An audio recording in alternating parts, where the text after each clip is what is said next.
Thumbnail बघून तर कळालंच असेल आजची काय आहे रेसिपी। चला मग बनवूया आपण पनीर करी ढाबा स्टाईल।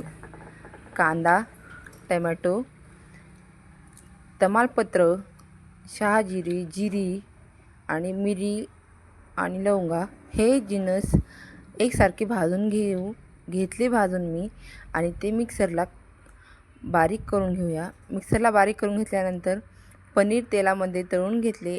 जास्तही लाल नाही तळायचे, फक्त पांढरी थोडे थोडे मऊ राहतात म्हणून इतपत तळायचे। आणि कढईमध्ये त्याच तेलामध्ये आपण मसाले टाकून छान भाजून घेऊ। ग्रेव्ही छान भाजून घेतल्यामध्ये त्यामध्ये पाणी चवीनुसार मीठ टाकून घेतलं आणि 10 मिनिट उकळेपर्यंत ठेवला मसाला उकळला की पनीर सोडलं। आपली ढाबा स्टाईल पनीर करी तयार आहे। या मग जेवायला आणि त्यासोबत आमरस आणि पनीर भात खूप छान टेस्टी। एकदा नक्की करून बघा। व्हिडिओ आवडला तर लाईक करा, सबस्क्राईब करा आणि कमेंट करायला विसरू नका।